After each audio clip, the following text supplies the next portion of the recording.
My name is Megan. I'm 52 years old, and I never thought the hardest moment of my life would come from my own daughter. For months, I watched Emma plan her wedding with a mix of joy and heartbreak, knowing I wasn't part of any of it. Every dress fitting, every cake tasting, every decision about flowers, I heard about them through my sister or saw glimpses on social media. My daughter was getting married, and I was just a bystander, watching from the sidelines like a stranger. It all started 6 months ago when Emma came to my house unannounced. I remember opening the door and seeing her face, not the excited, glowing face of a bride-to-be, but something cold and distant. She didn't even wait for me to invite her in. She just stood there on my porch, arms crossed, and said the words that would haunt me for months. "I don't want you at my wedding, Mom." I felt like someone had punched me in the stomach. My legs went weak, and I had to grab the doorframe to steady myself. "What? Emma, what are you talking about?" I managed to ask, my voice barely above a whisper. She looked away, focusing on something over my shoulder. "You know exactly what I'm talking about. You've never been there for me. Not really. And I don't want someone who doesn't care showing up just because it's expected." The words cut deep, because part of me wondered if she was right. After my divorce from her father when she was 15, I had thrown myself into work. I took extra shifts at the hospital where I worked as a nurse, picked up weekend hours, worked holidays. I told myself I was doing it for us, to keep our home, to pay for her college. But looking at my daughter's face that day, I realized she saw it differently. She saw abandonment, where I saw sacrifice. "Emma, please, let me explain." I started, but she cut me off. "I don't want to hear it, Mom. I've made up my mind. Michael supports my decision. And honestly, it'll be easier for everyone if you're just not there." She turned to leave, then paused. "I'll have Aunt Sarah there. At least she was around when I needed someone." And just like that, she was gone, leaving me standing in my doorway, feeling like my world had collapsed. I closed the door and slid down to the floor, finally letting the tears come. How had it gotten to this point? When did the distance between us become so vast that my own daughter didn't want me at the most important day of her life? The weeks that followed were torture. I went through the motions at work, but my mind was always elsewhere. My colleagues noticed. Linda, who'd worked with me for over 20 years, finally cornered me in the break room one afternoon. "Megan, what's going on? You've been like a ghost lately."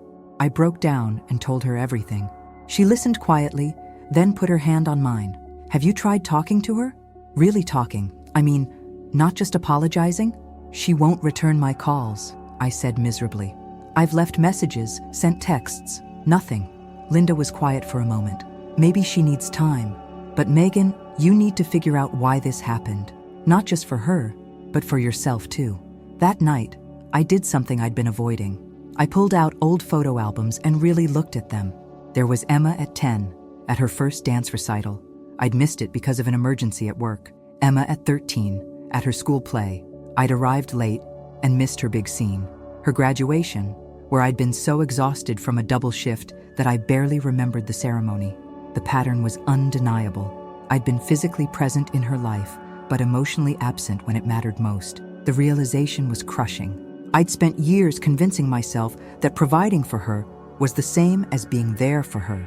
But she didn't need just money or a nice house. She needed her mother, and I hadn't been that person. I decided to write her a letter. If she wouldn't talk to me, maybe she'd read my words. I spent an entire weekend writing and rewriting it, trying to express everything I felt. I explained the fear I'd had after the divorce, the terror of not being able to provide for her, of failing as a single mother. I told her about the nights I'd cried myself to sleep, worried about making ends meet. I admitted that I'd let that fear consume me, that I'd hidden behind work instead of dealing with my own pain and hers. But I didn't just explain. I apologized for every recital missed, every conversation cut short, every time I chose work over her. I told her I understood why she felt the way she did, and that I didn't blame her for not wanting me at her wedding. At the end, I wrote, "I love you more than anything in this world, and if staying away from your wedding is what you need, then that's what I'll do. But please know that I'm here, and I always will be, whenever you're ready." I mailed the letter and waited. Days passed, then weeks. No response. The wedding date crept closer. It was set for the last Saturday in June. My sister Sarah called me occasionally with updates. She tried to convince Emma to reconsider, but my daughter was firm in her decision. "I'm sorry, Meg," Sarah said during one of our calls. "I've tried, but she's not budging. She's hurt, and she's stubborn, kind of like someone else I know." I managed a weak laugh. "Yeah, I know where she gets it from."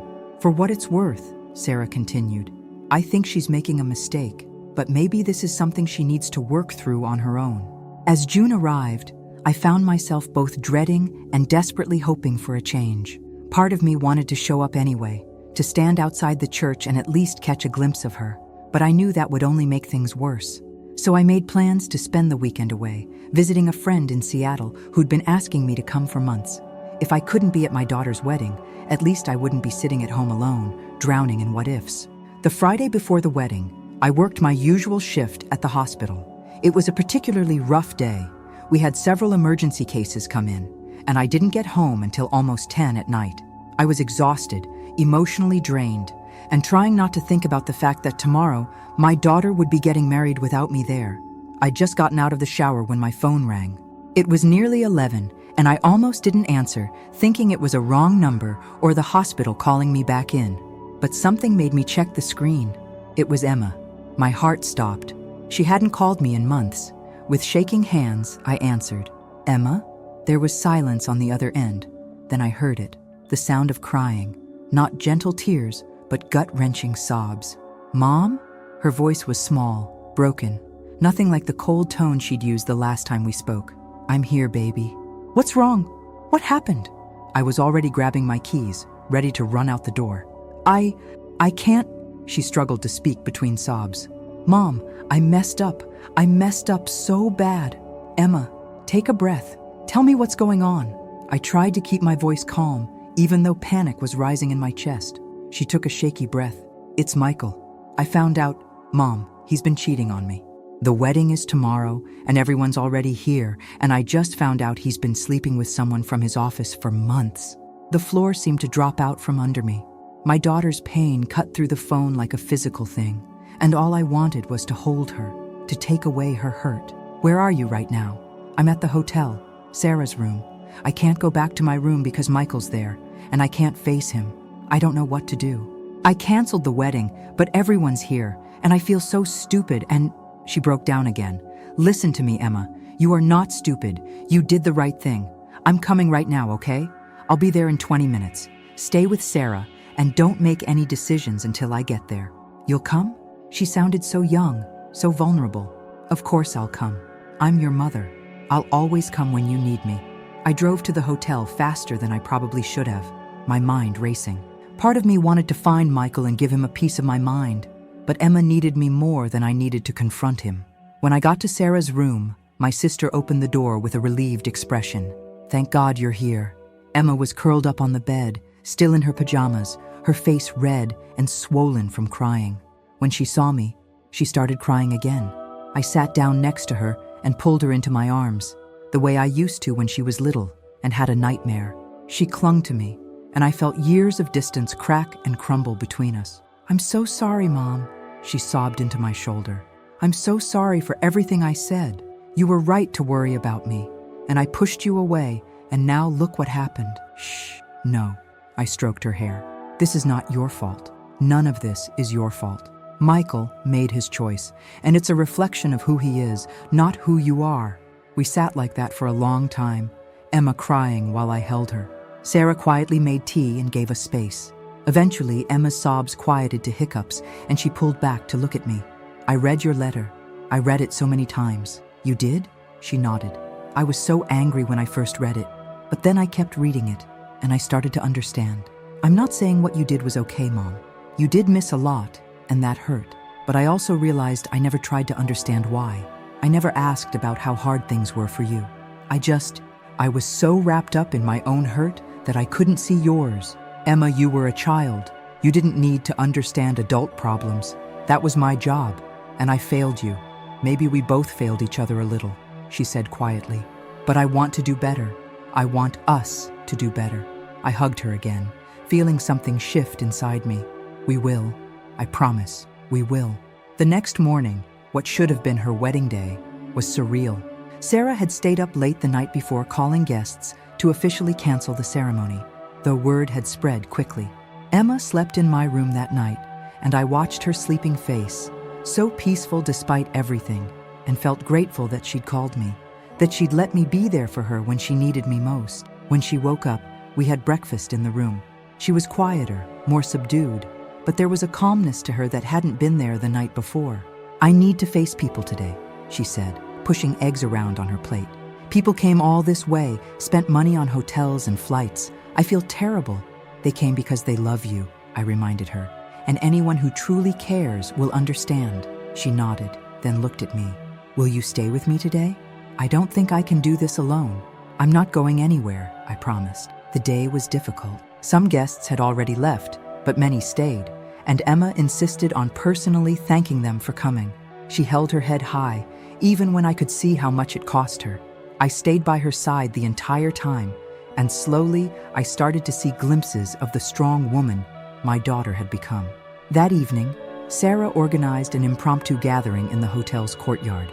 "It's not a wedding reception," she announced to the smaller group that remained, "but we're still celebrating Emma, because she deserves to be celebrated, not because she's getting married, but because she's brave enough to choose herself." People raised their glasses, and Emma cried, but this time they were different tears. She gave a short speech, thanking everyone for their support, and when she mentioned me, saying, "and especially my mom, who showed me what it really means to be there for someone," I felt tears streaming down my own face. In the weeks that followed, Emma moved back home temporarily. She needed time to figure out her next steps. She'd been living with Michael, and going back to that apartment was too painful. Having her in the house was both wonderful and challenging. We had to learn how to be around each other again, how to communicate without the years of hurt getting in the way. One evening, about 2 weeks after the canceled wedding, we were sitting on the back porch with glasses of wine, watching the sunset. Emma had been quiet all day, and I'd learned to give her space when she needed it. "You know what the worst part is?" she said suddenly. "I ignored all the red flags because I was so desperate to build the perfect family. The kind of family I thought we should have been."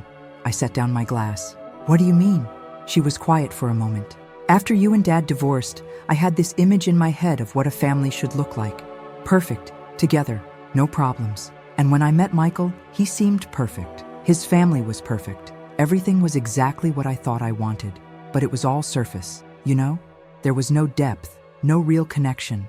I was so busy trying to create this ideal that I didn't see I was building a life with someone who didn't truly love me."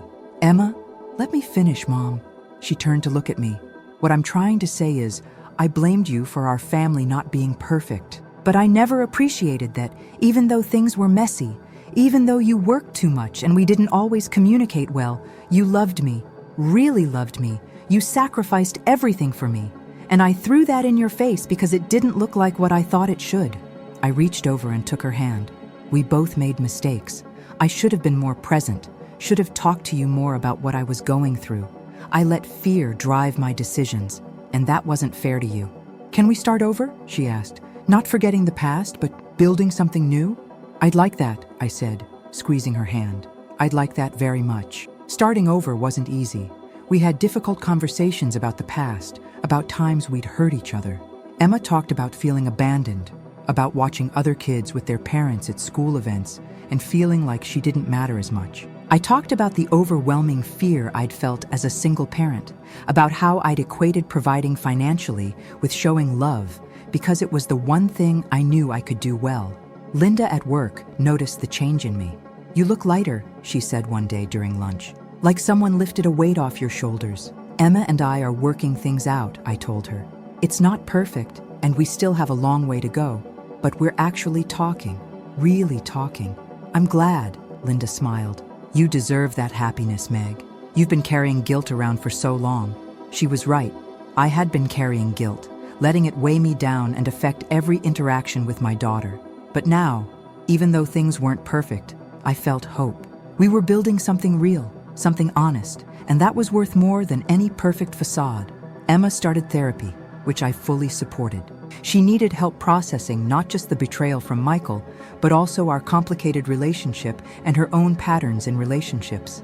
After a few weeks, she asked if I'd be willing to join her for some sessions. Family therapy, her therapist called it. I was nervous walking into that first session together, but it turned out to be one of the best decisions we made. With a neutral third party helping us communicate, we learned how to express our feelings without attacking each other, how to listen without getting defensive. We uncovered patterns we'd both fallen into, me using work as an excuse to avoid emotional vulnerability, Emma using anger as a shield to protect herself from hurt. 3 months after the canceled wedding, Emma got her own apartment. It was bittersweet. I'd loved having her home again, but I knew she needed her independence. The morning she moved out, we stood in her new living room surrounded by boxes, and she hugged me tight. "Thank you, Mom," she said, "for everything. For coming when I called, for not giving up on us, for doing the hard work of rebuilding with me." "Thank you for giving me another chance," I replied, my voice thick with emotion. "I know I didn't deserve it." "Maybe it's not about deserving," she said thoughtfully. "Maybe it's about choosing. I chose to let you back in, and you chose to actually show up. Not just physically, but emotionally. That's what matters." 1 year after the canceled wedding, Emma and I established a weekly dinner tradition. Every Tuesday, rain or shine, we meet at a small Italian restaurant halfway between our apartments. Sometimes Sarah joins us, but usually it's just the two of us, talking about our weeks, our lives, our hopes and fears. During one of these dinners, Emma told me she'd started dating someone new. "His name is David," she said, a small smile playing on her lips. "He's a teacher, nothing like Michael." "Tell me about him," I encouraged, and she did. She talked about how they'd met at a bookstore, how he made her laugh, how he was patient and kind and didn't try to rush things. But more importantly, she talked about how she was approaching this relationship differently. "I'm not looking for perfect anymore," she explained. "I'm looking for real, for someone who shows up, who communicates, who's willing to work through the hard stuff, kind of like what we're doing." I felt my eyes get misty. "I'm proud of you, Emma, for everything you've overcome, for the work you've put into yourself. I learned from the best," she said, reaching across the table to squeeze my hand. "You taught me that it's never too late to change, to grow, to choose differently." Looking back now, I realized that the canceled wedding, as painful as it was actually a gift. It forced both Emma and me to confront the distance between us, to do the hard work of rebuilding our relationship on a foundation of honesty and real communication. If she had married Michael, if everything had gone as planned, we might have continued drifting apart, the gap between us growing wider until it became impossible to cross. My relationship with Emma isn't perfect. We still have misunderstandings, still occasionally hurt each other's feelings, but now we have the tools to work through it. We talk, we listen, we apologize when we're wrong, and we forgive. We're building the kind of relationship I always wanted with her, just in a way I never expected. Last month, Emma invited me to meet David officially. We met for brunch at a sunny cafe downtown, and I watched how he looked at my daughter, with respect, with affection, with genuine interest in what she was saying. And I watched how she looked at him, not with the desperate need I'd sometimes seen with Michael, but with calm confidence and joy. After brunch, as we walked to our cars, Emma linked her arm through mine. "So, what do you think?" "I think he's wonderful," I said honestly. "But more importantly, I think you're wonderful. You've grown so much, Emma. You know yourself better. You're not afraid to speak up for what you need. I'm in awe of you." She leaned her head on my shoulder. "We've both grown, Mom. That's the beauty of it." As I drove home that day, I thought about the journey we'd been on. From that devastating moment on my porch when Emma told me she didn't want me at her wedding, to the frantic phone call the night before the ceremony, to where we are now. It's been painful, challenging, and absolutely worth it. I learned that being present means more than just physically showing up. It means being emotionally available, vulnerable, willing to hear hard truths, and do the work to change. I learned that it's never too late to start over, to build something new from the ashes of what was broken. And Emma learned that perfection is an illusion, that real love and real family are messy and complicated and require constant effort. She learned that sometimes the biggest gifts come wrapped in our greatest disappointments. We're still writing our story, Emma and I. There will be more challenges ahead, more difficult conversations, more moments of growth and pain and joy.